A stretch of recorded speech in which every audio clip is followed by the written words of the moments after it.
All right. We are in 1 Kings chapter 10. 1 Kings chapter 10. And we are going to finish up Solomon tonight. I have been spending hours outlining Job. I was planning to do the Apostle Paul, but someone came to me and requested Job. And I've taught on Job, I've taught in Job. I have never gone chapter by chapter through Job. And I've done a summary of the book of Job, but not like this. And so I've got, I think, 6, maybe 7 chapters left, and I will be ready to teach the whole book, and I'm looking forward to that. That starts next week. Coincidentally, this Sunday, I actually for a couple of weeks be preaching a series on sorrow and affliction and grief, things like that. And it just happens coincidentally to coincide with Job. I think the Lord worked that out. So we are looking at 1 Kings chapter 10, and I think we did the wealth, and now number 6, we're looking at the wisdom. If you're taking notes here tonight, the wisdom. Is that where we're at? I think so, right? Yeah. Yeah, I added the point, right. So the wisdom. First of all, letter A, Solomon answers the queen.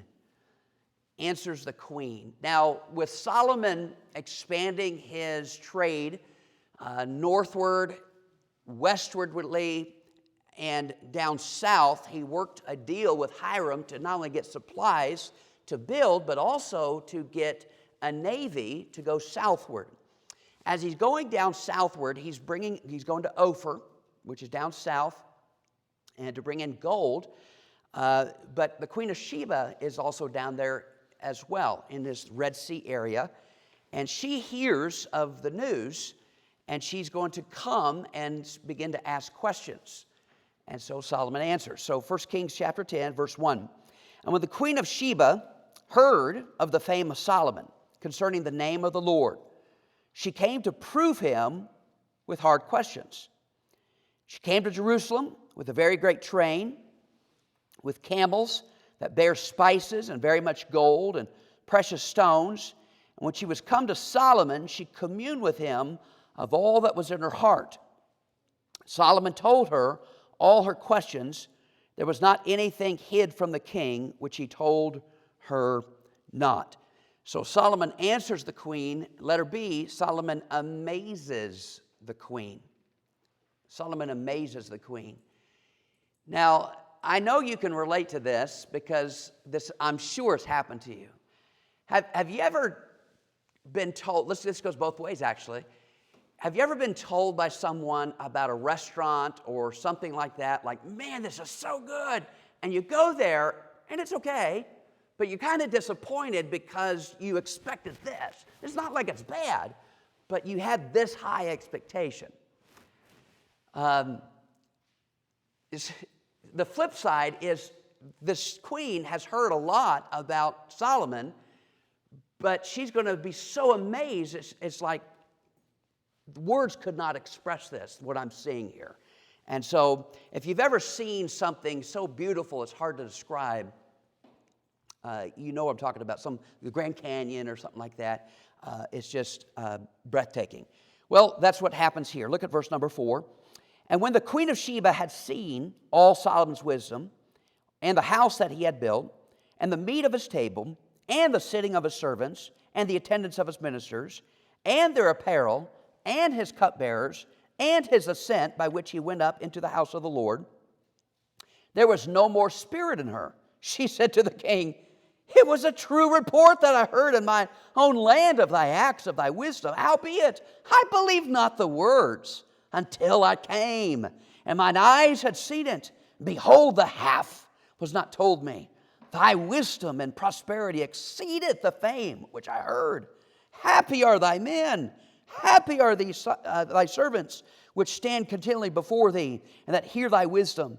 Blessed be the Lord thy God, which delighteth in thee, to set thee on the throne of Israel, because the Lord loved Israel forever. Therefore made he thee king to do judgment and justice.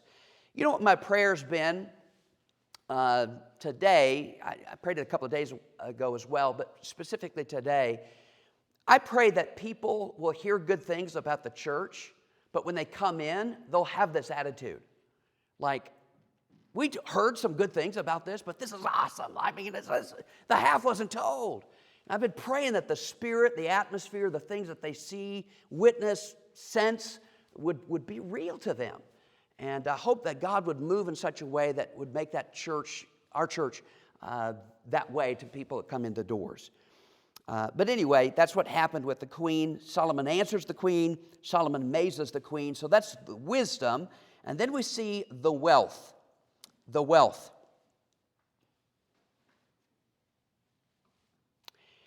I forget what's in your notes because I'm always updating my notes. But do you have a letter A underneath that?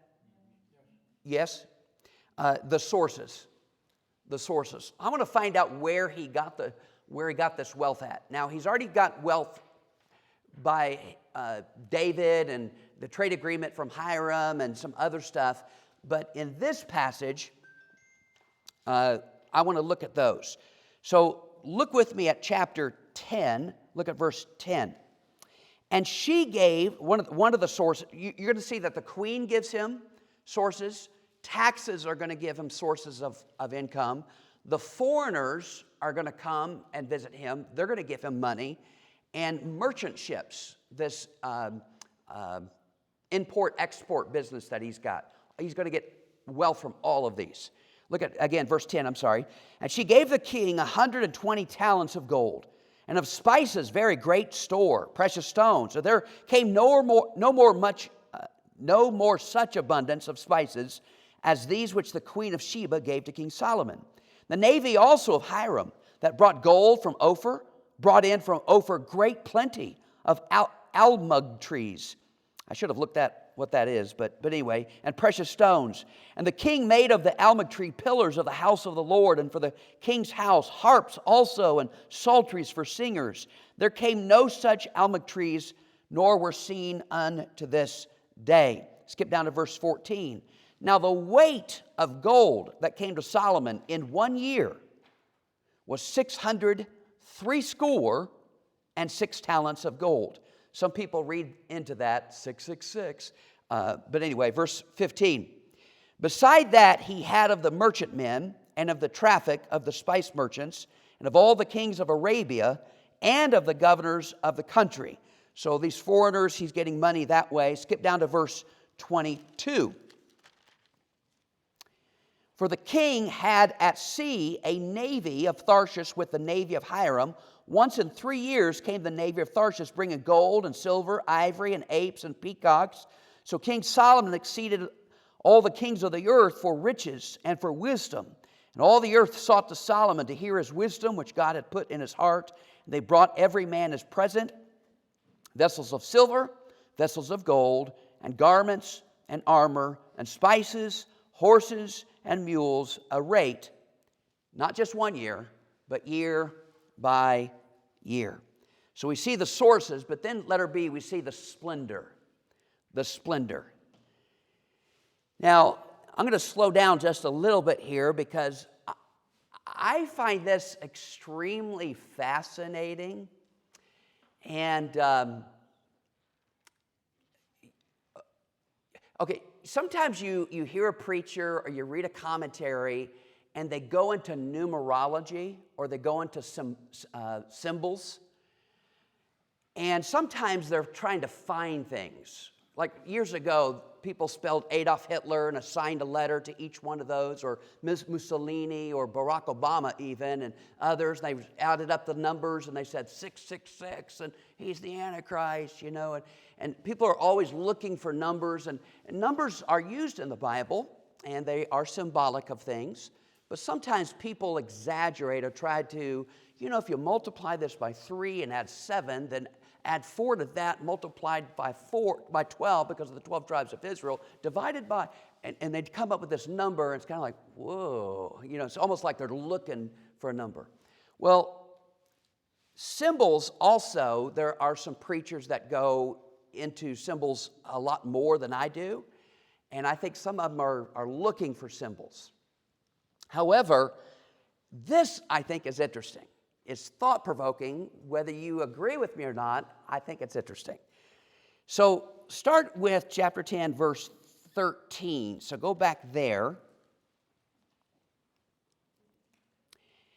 And King Solomon gave unto the queen of Sheba all her desire, whatsoever she asked, beside that which Solomon gave her of his royal bounty.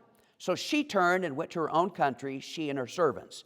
All right, so the exchange is over. Now skip down to verse 16. And King Solomon made 200 targets of beaten gold, 600 shekels of gold went to one target. He made 300 shields of beaten gold. 3 pounds of gold went to one shield. And the king put them in the house of the forest of Lebanon. Moreover, the king made a great throne of ivory. Now pay attention to the throne. And overlaid it with the best gold. The throne had how many steps? 6. And the top of the throne was round behind. There were stays, or poles, on either side of the place of the seat, and 2 lions stood beside the stays. And 12 lions stood there on the one side, and on the other side, and on the other upon the 6 steps. So the 6 steps, 12 lions, so there's 2 on each step. There was not the like made in any kingdom. So just before we read on, just understand that there's 12 lions going up to the throne. Verse 21. And all King Solomon's drinking vessels were of gold. All the vessels of the house of the forest of Lebanon were of pure gold. None were of silver. It was nothing accounted of in the days of Solomon. Skip down to verse 26. And Solomon gathered together chariots and horsemen. And he had 1,400 chariots and 12,000 horsemen, whom he bestowed in the cities for chariots. And with the king of Jerusalem, the king made silver to be in Jerusalem as stones. There was so much of it. And cedars made he to be in this, as the sycamore trees that are in the vale or the valley for abundance. And Solomon had horses brought out of Egypt, and linen yarn. The king's merchants received the linen yarn at a price. And a chariot came up and went out of Egypt for 600 shekels of silver, and a horse for 150. So all the kings of the Hittites, for the kings of Syria, did they bring them out by their means. Now I purposely read all of that because I want you to see how these elements and precious stones, Solomon didn't just store it at Fort Knox. I mean, he put it to use and put it as shields and vessels and used the silver and all of these things. So what I want to pause here tonight are the 12 lions that led up to the throne. Now, I don't think I'm stretching this, but maybe some of you might roll your eyes at me. But do you remember the 12 spies that went to spy on Canaan? 10 of them came back and gave a bad report, saying we can't go against the giants. There's no way, we're going to be losers. Even though God promised it, we can't do that. That left how many spies? 2. What were their names? Joshua and Caleb. Does anybody happen to know the tribes that Joshua and Caleb were from? Judah was one. Ephraim was the other. Judah and Ephraim. You say, okay, what's that have to do with these 12 lions? All right. Every one of the 12 tribes had an animal that represented that tribe. Judah, somebody want to take a guess at the animal that represented Judah? Lion. Ephraim, the animal that represented Ephraim was ox. You say, well, how is that important? Do you remember a couple of chapters ago where Solomon built this big giant glass of water this huge pond-like. What was holding it up? How many oxen? 12 oxen. So you have Judah and Ephraim. Ephraim, by the way, is another name for Israel. It's used many times in the Bible. So you have Israel and Judah portrayed here. But you've got symbolism.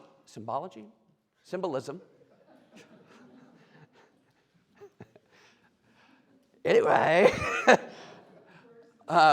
you've got lions, tigers, and bears. Oh my. But you've got lions and oxen symbolized in the building here. And you've got 12 lions and you've got 12 oxen.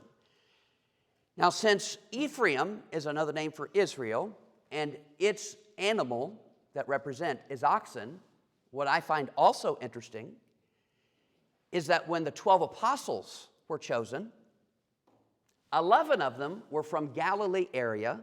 Judas Iscariot was not. When he died, the person who took his place, what was his name? Matthias. Matthias took over. Now all 12 of them are from the Galilee area, which is Israel, which is Ephraim. What did Jesus tell them? Like the oxen, go ye into all the world, preach the gospel. And the oxen are facing north, south, east, and west. I just think that's not a coincidence. I just think that there's no accidents. I just think it's neat. Some of you might be thinking, well, I think you're kind of stretching that a little, and that's fine, that's fine. But I don't, he didn't choose peacocks to go on the stairs. He chose lions. He chose oxen to go there. I just think it's interesting that from the 12 spies, the 2 that came that were victorious, that had faith in God, are the 2 represented here, and then developed into the northern and southern kingdom, Ephraim and Judah. And then the disciples were from Ephraim, and Jesus was from Judah. So anyway, I think it's interesting. Chapter 11, shall we? Let's finish this. Chapter 11. Solomon's disobedience. We have 2 points here tonight. Solomon's disobedience. Letter A, the causes. The causes. Like, what is the cause of his disobedience? I assume you have A and B in your notes. Do you have a number 1 and 2 underneath A? Okay. Number 1 is polygamy.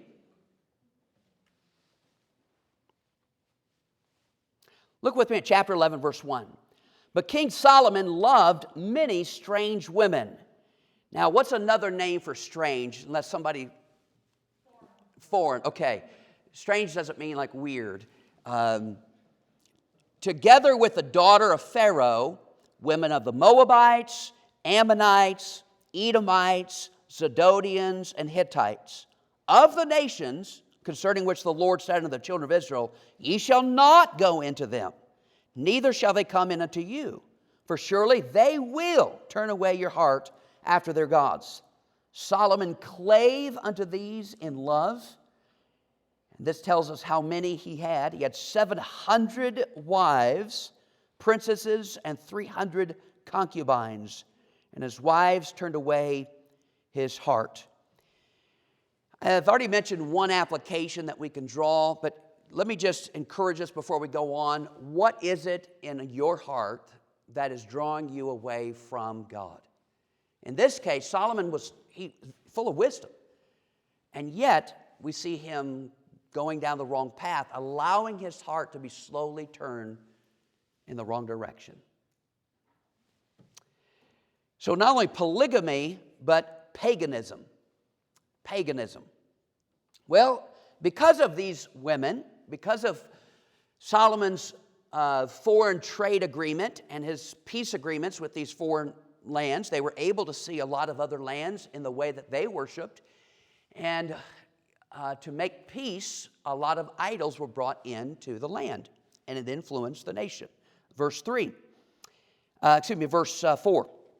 And it came to pass when Solomon was old that his wives turned away his heart after other gods. His heart was not perfect with the Lord his God, as was the heart of David his father. For Solomon went after Ashtoreth, the goddess of the Zidonians, and after Milcom, the abomination of the Ammonites.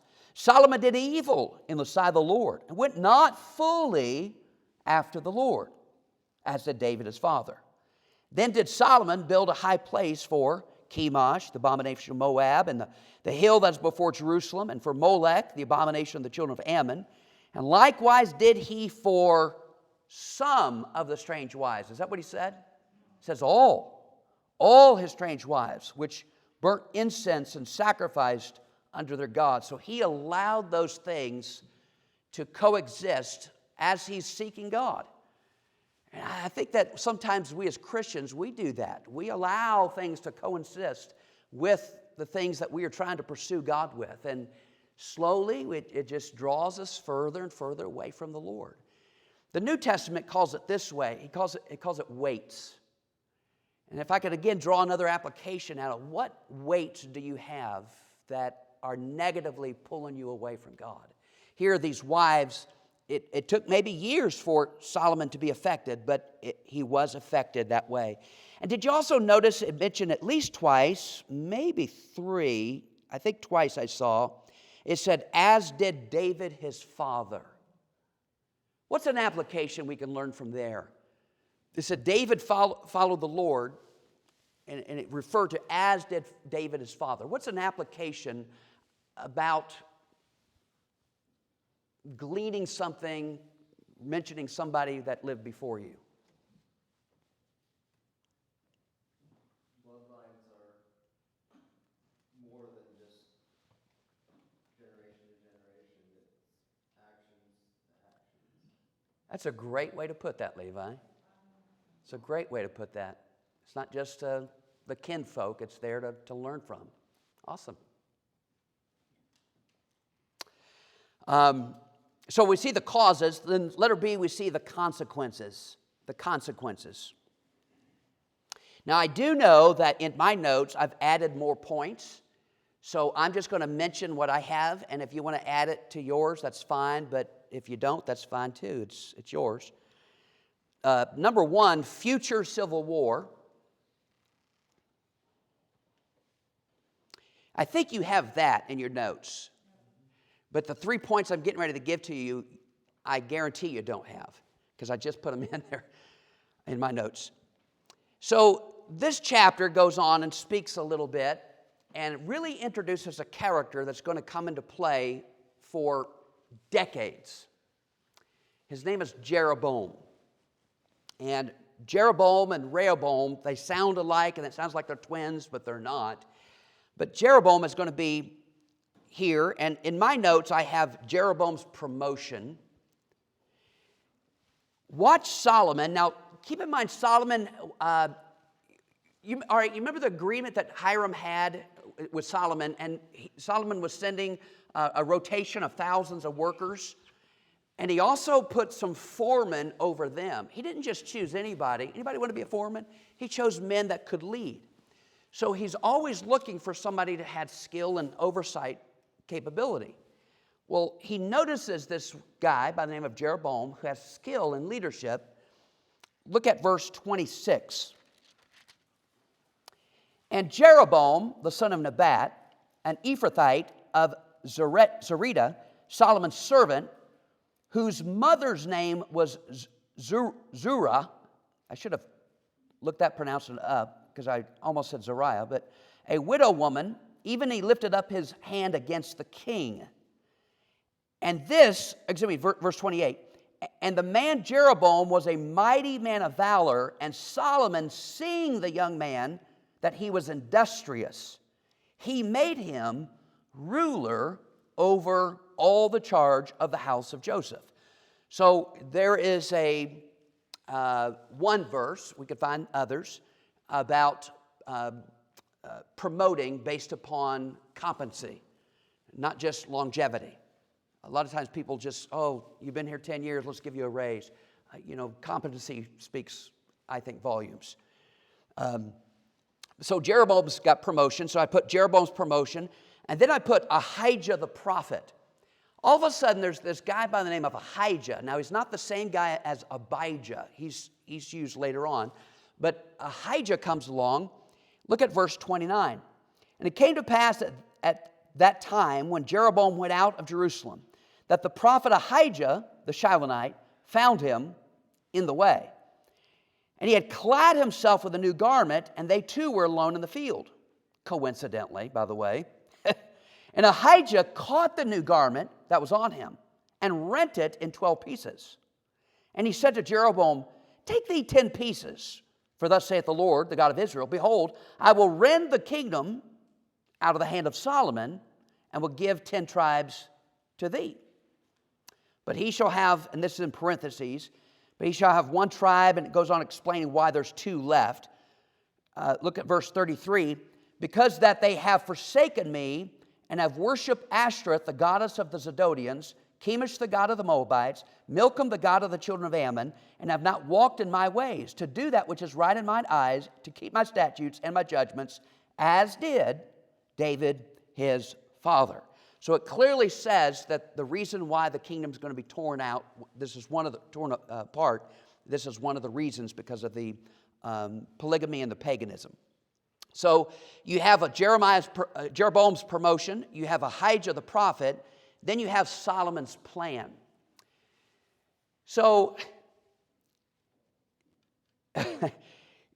Solomon wants to kill Jeroboam. Solomon finds out about it, that Jeroboam has now been told that he's now going to be the predecessor.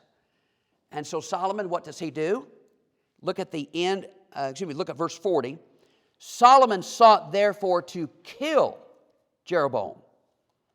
And Jeroboam arose and fled into Egypt unto Shishak, king of Egypt, and was in Egypt until the death of Solomon. So he's down there and waiting till Solomon dies. And of course, that's where the division of Jeroboam and Rehoboam are going to come up now, the division of the northern and southern tribes. So number 1 was future civil war. Number 2 is foreign enemies. Foreign enemies.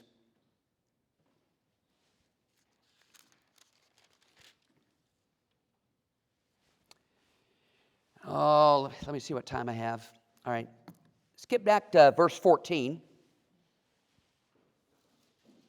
I'm just going to skim. I had planned to read like 13 verses here, but look at verse 14.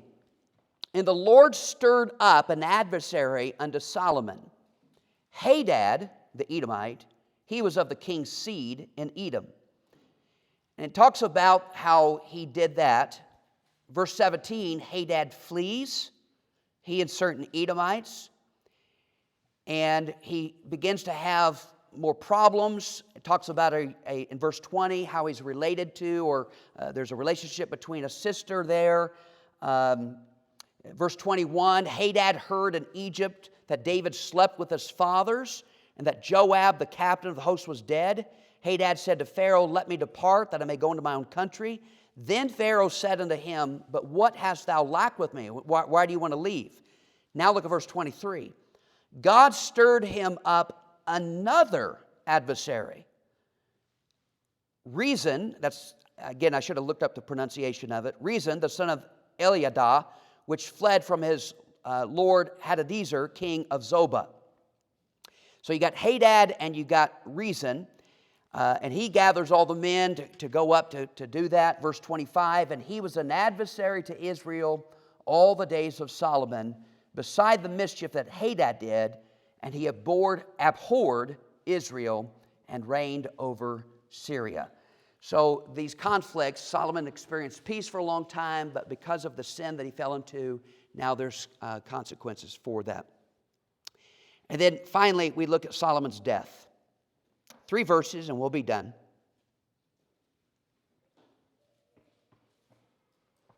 Look at the last 3 verses of chapter 11. And the rest of the acts of Solomon and all that he did and his wisdom, are they not written in the book of the acts of Solomon? And the time that Solomon reigned in Jerusalem over all Israel was 40 years. Solomon slept with his father and was buried in the city of David his father, and Rehoboam his son reigned in his stead. And let me close with a quick illustration. And I don't have any of this written down, so I'm going to go off the top of my head. I wish I would have written it down. If I mention a name, tell me what comes to your mind. Neil Armstrong, the moon. Anything else that comes to your mind immediately?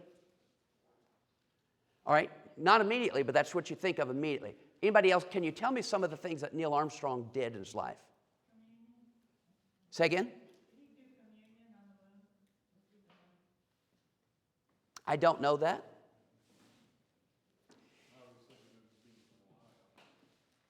Okay, I didn't know that.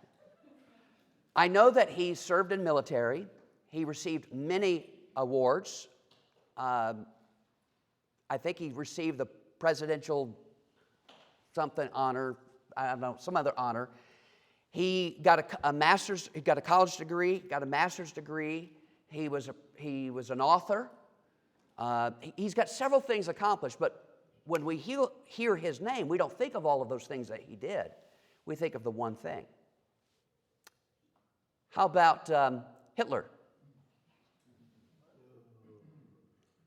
Yeah, all right, the massacre of the Jews. How about David?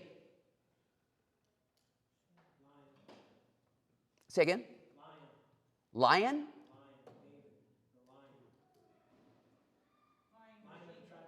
Oh. I was thinking, man, are you thinking of Daniel? Okay, I got it. I'm sorry. I'm sorry. You're right, man. You're right. Okay. Sometimes when we think of David, there's some good thoughts, a man after God's own heart, but we also think of Bathsheba. How about Solomon? Wisdom. It's the thing you think of first. One of the things you do think of, if you begin to think about it more, is the end of his life, how he goes into idolatry and affects his heart and all that kind of stuff. All I'm saying is the sayings that we saw, how Solomon did not follow like David did. I don't know how I'll be remembered. I don't know how you'll be remembered. But I hope the first thing that comes to somebody's mind when they think of me or when they think of you, I hope it would be good. I hope it would be godly. I don't want it to be a negative testimony that would cause anybody to think negative of not only the church, but the Lord Jesus Christ. So Solomon, he's talking about a guy that was full of wisdom and understood organization and how to make trade agreements and all of these things. Very wise man. He wrote Proverbs, literally. Ecclesiastes as well. A lot of good things. There are some negative as well. But overwhelmingly, how will you be remembered?